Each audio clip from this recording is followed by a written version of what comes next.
Nice to see you all. And soul to soul, you are me.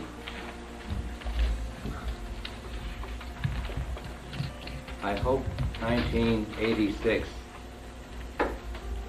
is the year of almost total freedom, if not total freedom.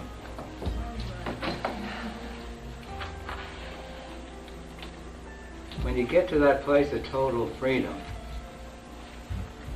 all the struggle is 100% gone. You don't have to work for a living. You don't even have to eat, but you will. You don't have to breathe, but you will. You just sit back, and in that greatest of all states, you'll just watch the world go by, knowing the one and only absolute truth. That which is ever changeless, that which is forever. And it is simply your beingness, which you have right now, but are looking away from. Isn't that simple? Thou art that which thou art seeking. On that point, you've heard me say you have no choice. You're whole, you're complete, you're infinite, you're omnipotent, you're omniscient, and you're omnipresent. And again, on that point, you have no choice. But you do have a choice to look away from it. 24 hours a day, 365 days a year, and as many years thereafter as you want, wish, desire, prefer. There's nothing you have to do to be this terrific being that you are. You do have to let go of being otherwise, which is simply getting up the devil, the ag flap, and just allowing it out. And when you do that, your mind goes quiet, and you just cannot help but identify with your beingness all the time. So long as you have any ag flap and cap, the mind unconsciously is active 24 hours a day, on guard in order that you might survive.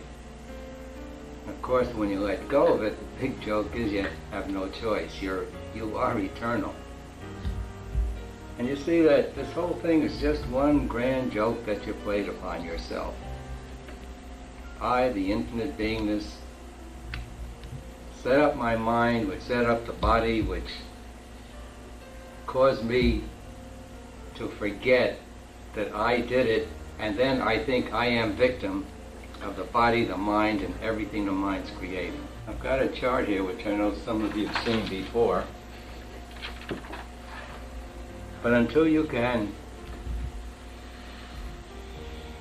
just remain up here, it bears repeating again and again until all this knowledge is your knowledge. This wonderful great being I was just talking of is the real you. It's simply the experience of I am.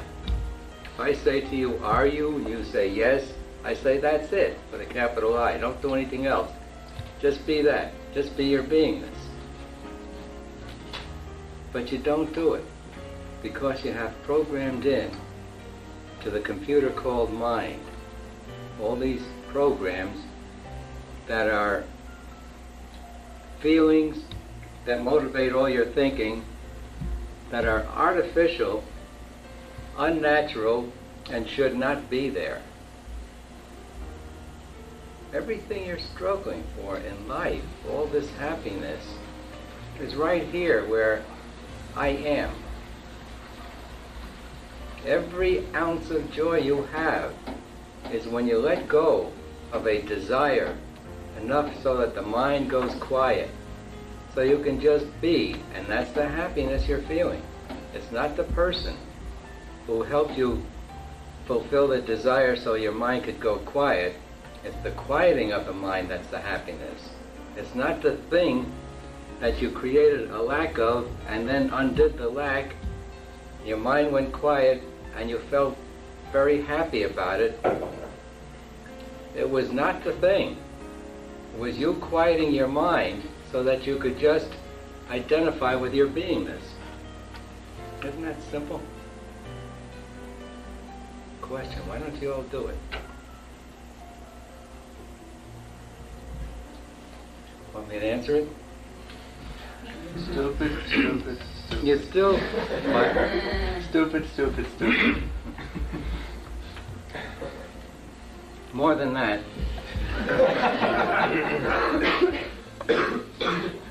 You're just holding on to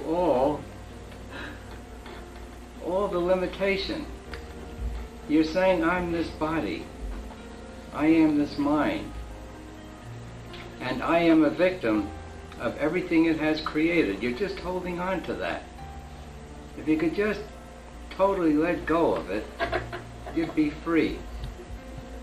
Theoretically, it's possible to go free in an instant. I don't know of anyone who's done it. But you could do it in a matter of months, if you would. The 6 steps, in a matter of months, will take you all the way.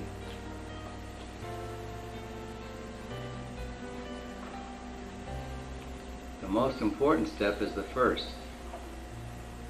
You've got to want freedom more than you want anything else in the world. The world is totally non-freedom.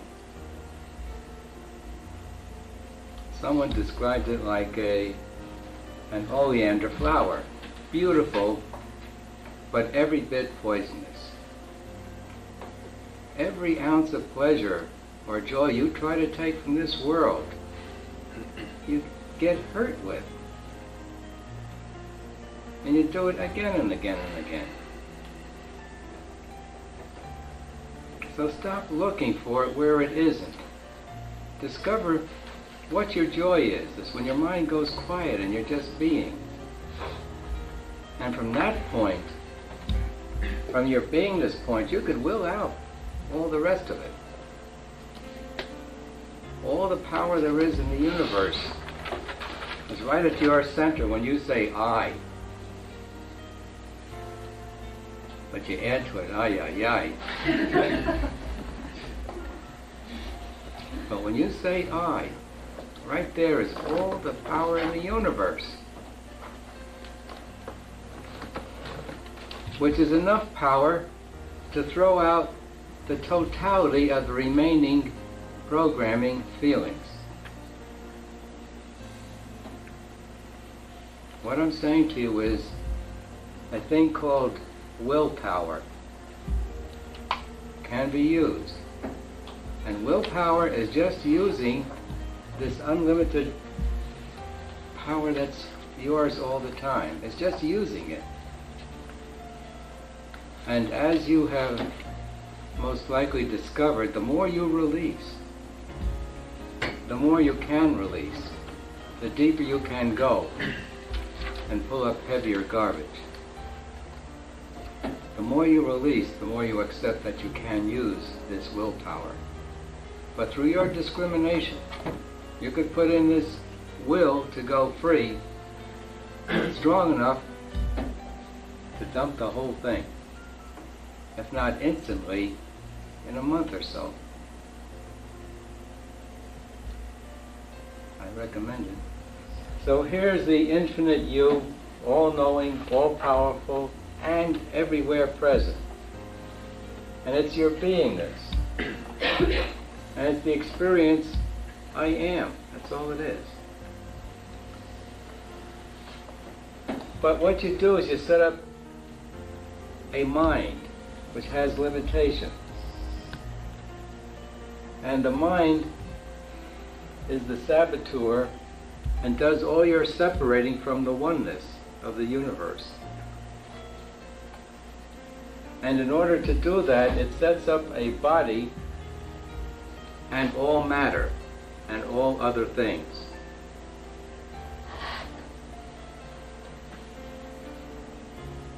So you take the unlimited you. The moment you think, every thought has limitation. The moment you think, you are limiting yourself. The more you think, the more you are limiting yourself.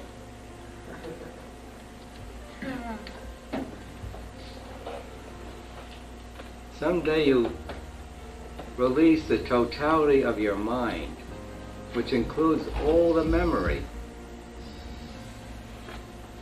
The memory is just on guardness in order to survive. And you let that go, and from there on, you talk from your knowingness only. It's called intuition. And you can talk to anyone on any one subject and help that one advance in his or her subject. And when you experience it, you hear yourself saying things and you say to yourself, wow, that's terrific. You listen to it as it's coming out of you. You've probably experienced some of this already. But there's no memory needed in omniscience. There's no need to think in all-knowingness. The only thing you can do is voice it, if you so choose.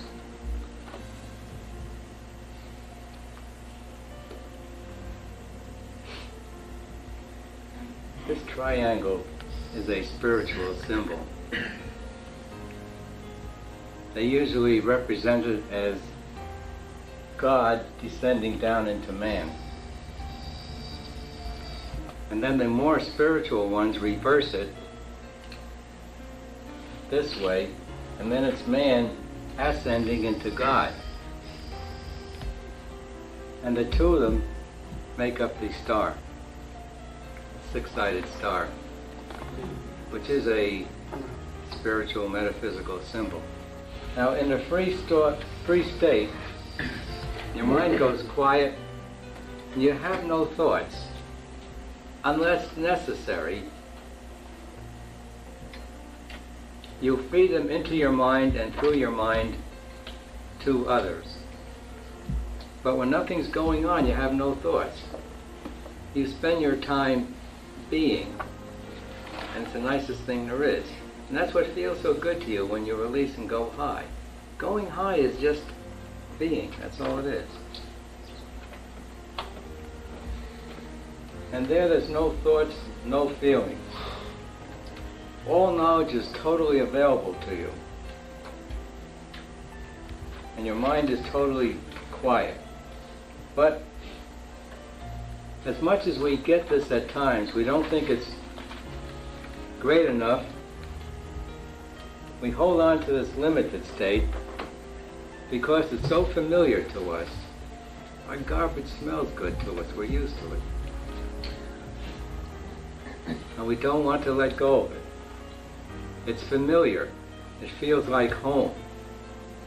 And so we hold on to this limited state with many, many thoughts and feelings. And everything we know is so limited, we can't get the answer to anything. You take every science there is, it's changing all the time. We can't get one single answer that remains. Whatever the science is, it keeps changing all the time. You know of any science that does not change?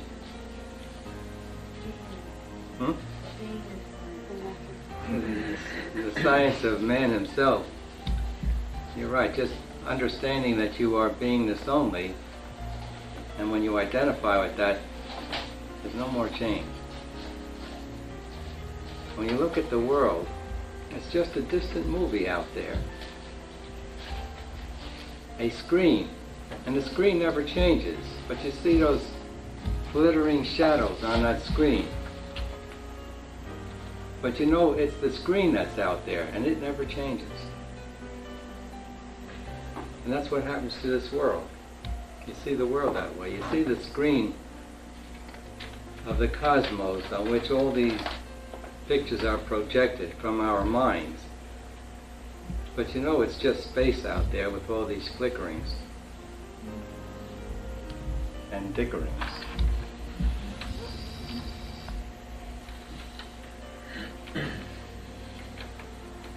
So with this limited knowing, our mind is very active,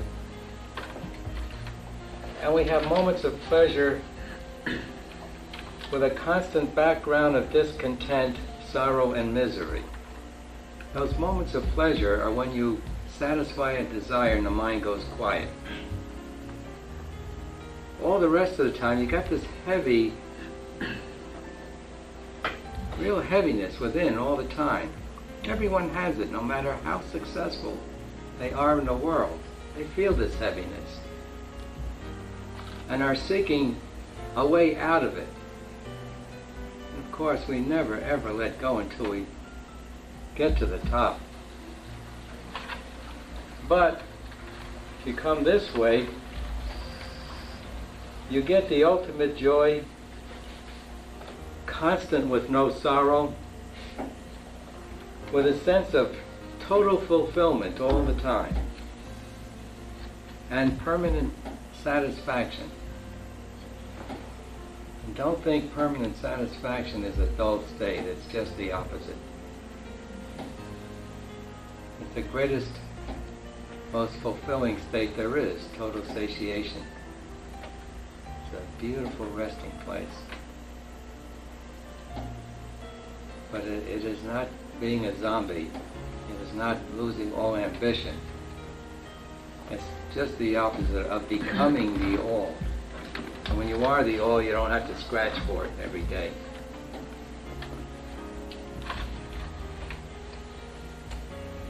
And in the end, you change only in identity and point of view.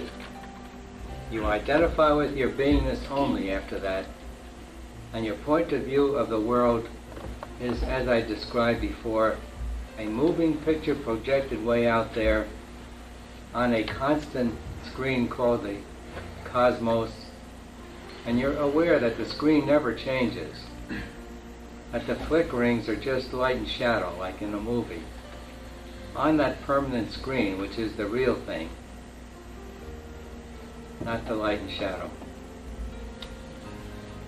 And you'll choose to go through life maybe doing what you did before, maybe going into a field of helping others, and maybe of just sitting out the duration of the physical body. And even if you're just sitting out the duration of the physical body, if you're sitting in a cave or on a mountaintop,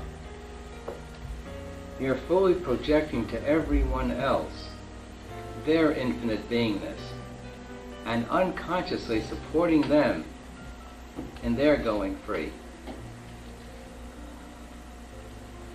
So even those who go free and don't become active in life are really helping. In fact, they're helping so much. If it weren't for these few so-called masters, this earth would fly apart. Why? The consciousness of 99% of us is such, it's really destructive. Every ounce of ag flap is destructive. Our ag flap would disconnect all the atoms of this world and it would fly apart. It's only the few free ones who are holding the perfection of everything that hold the atoms together in this world. But as we move up the scale, as the world is doing, as we move into anger, and this is what's happening in the world, we begin to express the anger, and that's what you're seeing. If we could just step over the anger and get into pride, pardon,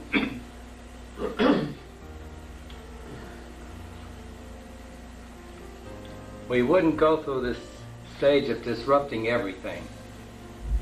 I tell you what's going to happen because you do not need to go through what others will see as destructiveness. We clean up the old through our anger and so forth. We knock out all the props and thereby get the incentive to go within and move up. So what's coming about is a beautiful evolution upward. If you don't go free by then, you're going to make yourself go free. Because you, like happened to me, you have a gun against your head. And the wanting not to be destroyed is incentive enough to make you go all the way so that you can transcend matter. Not only walk on coal, hot coals, but walk also on water and walk on air and walk through matter should you need it. By everything being made unsecure, insecure, you'll learn how to release on it so you're master over it. You can walk through fire, you can walk through water, you can walk underwater if you release all the cannots on it. Release the ag flap. So this is a wonderful thing that's about to happen. Remember to use it to transcend it. It's coming out in bits, this fire walking and things like that, and you see it on TV, these yogis. I saw one with an elephant standing on his chest.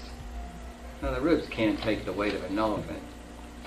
I saw them on nails, and somebody sitting on top. I once saw them put a man, he was an Indian from India, on a bed of nails, a big heavy chunk of concrete on top of him, and another man with a sledgehammer broke the concrete right on him.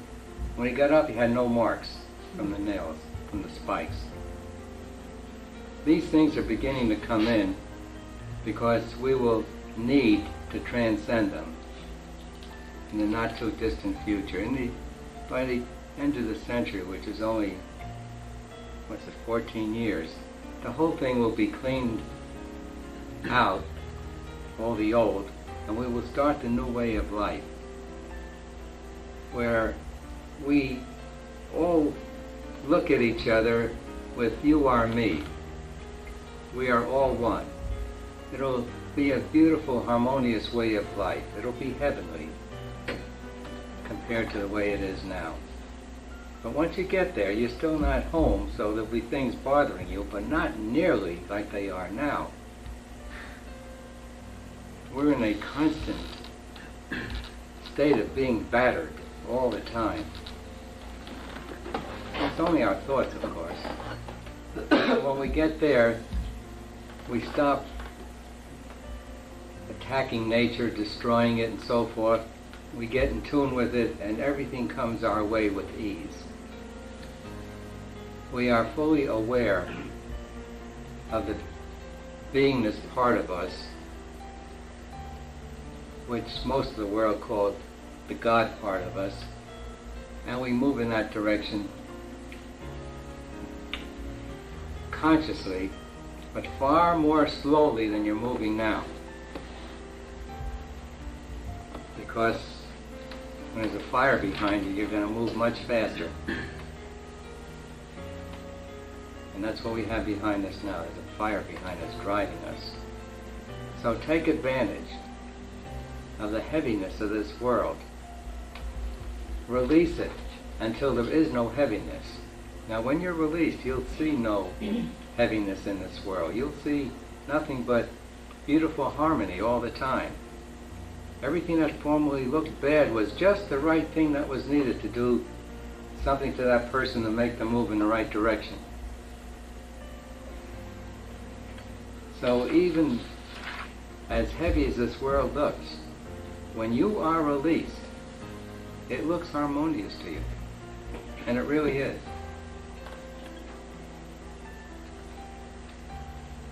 But in the next phase, it'll be harmonious to every one of us.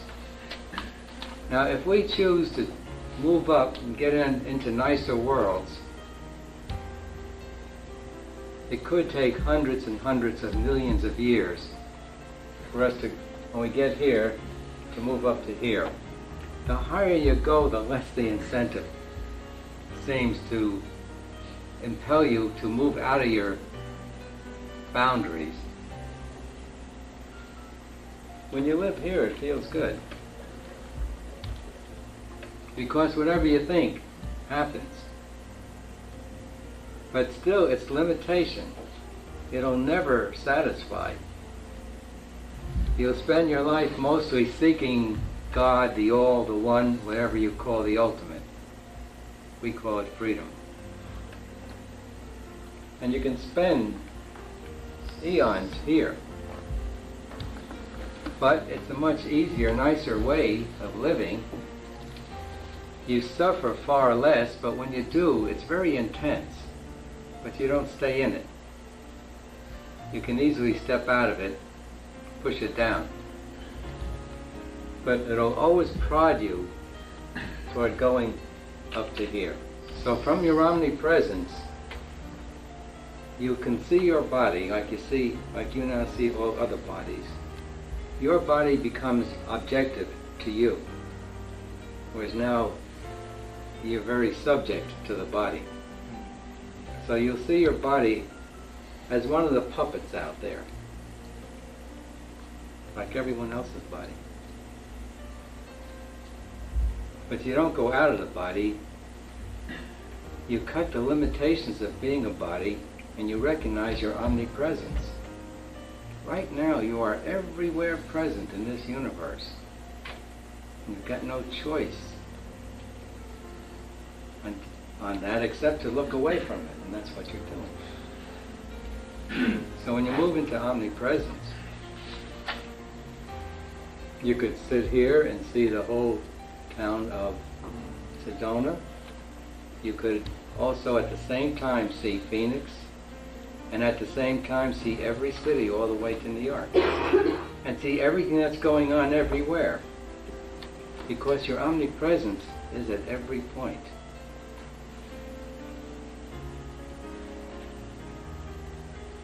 I have recommended to some of you to read the autobiography of a yogi because it talks about these things. Yogananda went through these experiences and talks about them. The way he described it, when you let go, you're center everywhere,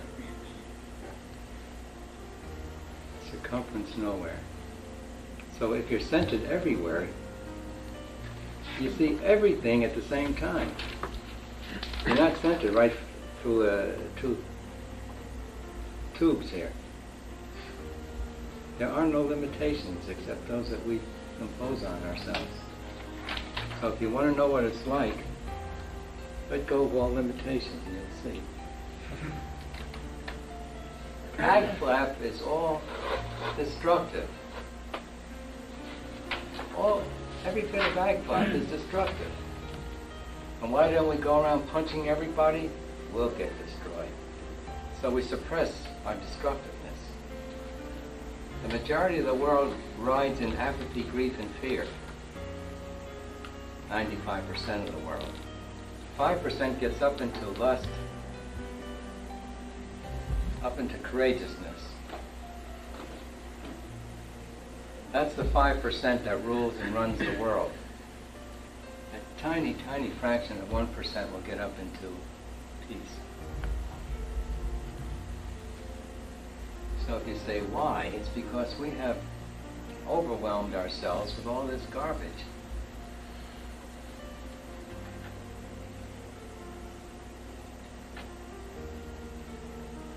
This world is a unique place in that we have more garbage than most other worlds. The That's good. You wouldn't be here otherwise, looking for a way out. Your attention is 24 hours a day on that body. It's ag flap. Every feeling is a pro-survival feeling. Have you seen that?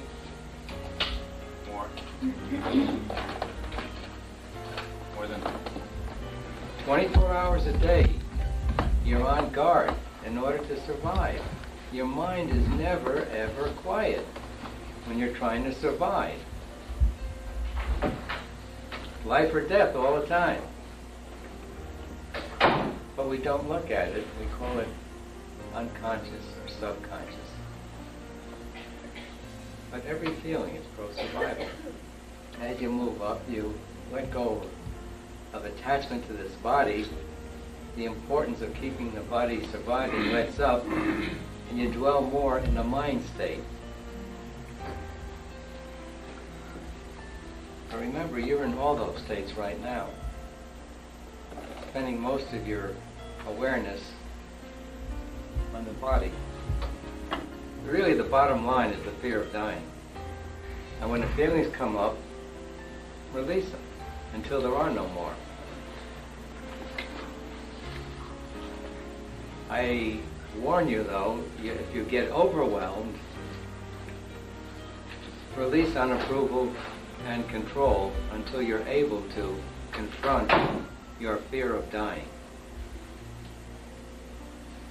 But it is a help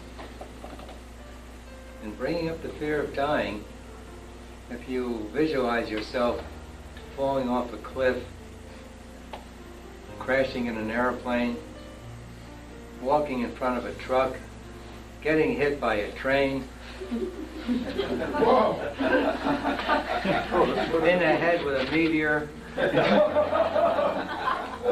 Halley's Comet is coming close. But you can go through these things. If you're able to use it, it'll help you get rid of big chunks of garbage. If you say there's karma, there is karma. And as we set it up, it's action and reaction. You can't work it out, because working it out is creating karma for the future. You can get above it, see that it's nothing but my mind out there, and let it go. You transcend karma, you don't work it out. Karma is taking the dictates of your ag flap. That's another way of putting it.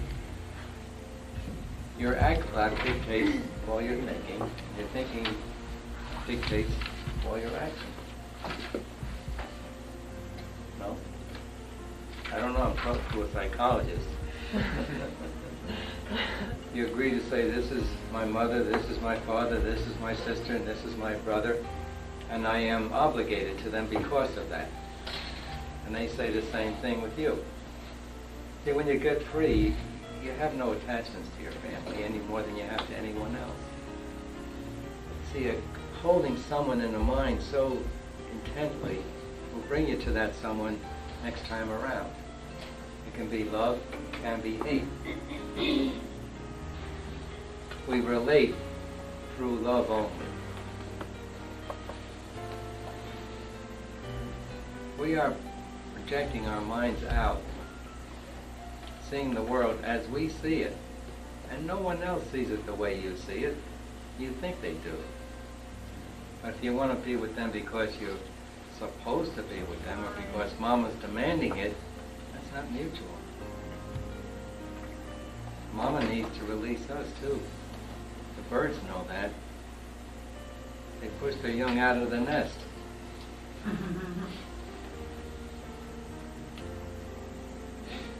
We don't have a strong responsibility to brothers and sisters. Right.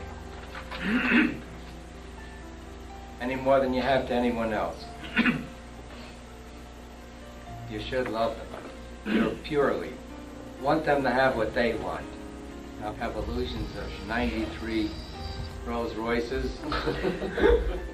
Enjoy his having 93 Rolls Royces. But in that, there's also some kind of talk about going free and evolving. And Talk. okay. You got the right word. Okay. It's talk about All it. right. I guess my question is about the discrimination of, who's putting stuff out there in the world. I mean, that's worth listening to. And I know that you release and you discriminate on it, but I don't know. I just thought I had some. I'm not even sure what the question is. It's a good question. You're asking me. I'm asking you, how do you know? How do you know who's got the good stuff? I know, you've got it. Not Rajneesh, you've got it. Mm-hmm. He wants to exploit people. Mm-hmm. You're higher than Rajneesh. Would you do what he did?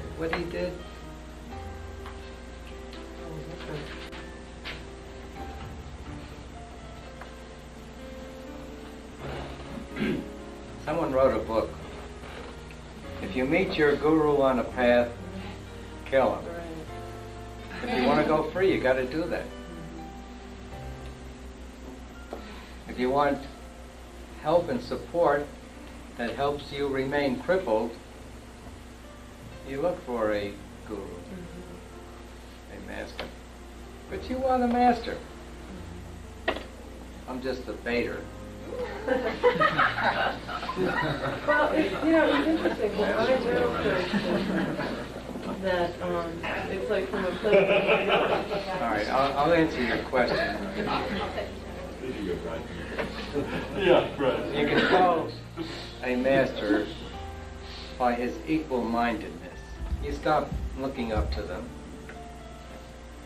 They're the same as anyone and everyone. Everyone turns out to be beingness only.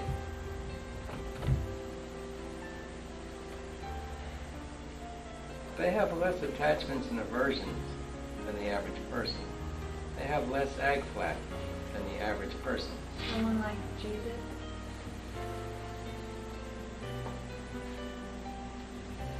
They're called masters. They've mastered matter. They've mastered their bodies.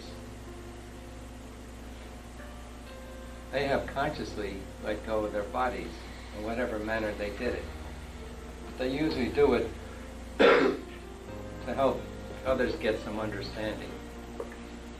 You're in your subtle body. The body you use in dream is your subtle body. It's your mind, not physical part of you.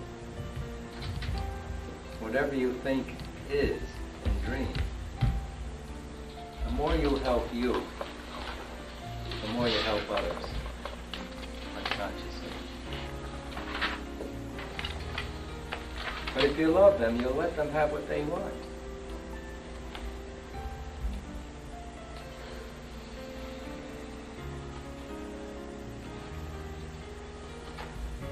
I have this last question. Should I just let go of one to figure out what that was? Yeah. It don't mean a thing if it ain't got that swing. All And right. that swing is up to get out of your thoughts. Okay. All right. We want to transcend the thinking realm. You've heard me say again and again, thinking is thinking. Every thought has limitation that we impose upon ourselves. When you're in your highest state, you're not thinking. You're just being. You've experienced it. Remain there. Or release the ag flap so that you can remain there. After which the world becomes totally effortless. Totally effortless.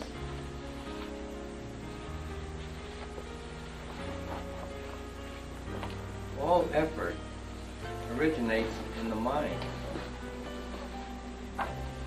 Beyond mind, it's effortless. when you're so determined, you can go free. Basic philosophy.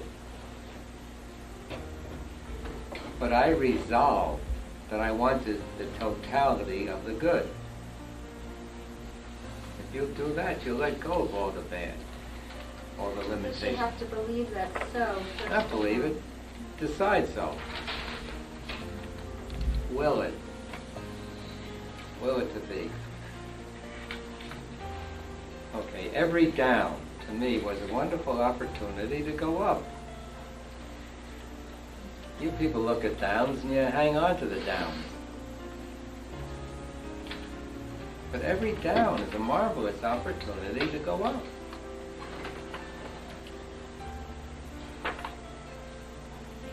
I only know that which I can do, not say. It's another one that helped me. I discovered how much we kid ourselves. If I could do it, then I knew I had it.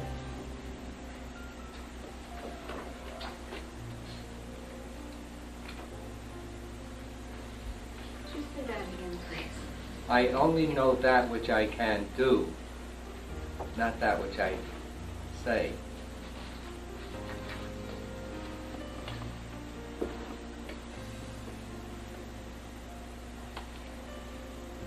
But do you realize what every down is an opportunity to go up would do for you if you approached every down that way?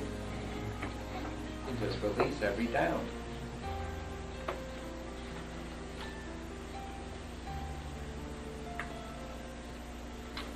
Like a friend.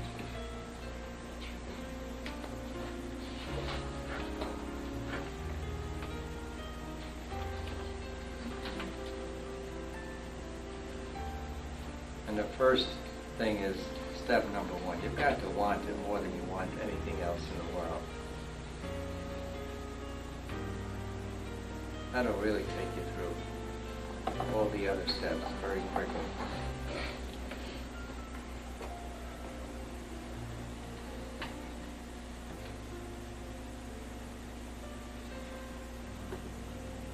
Everyone has exactly what he or she wants.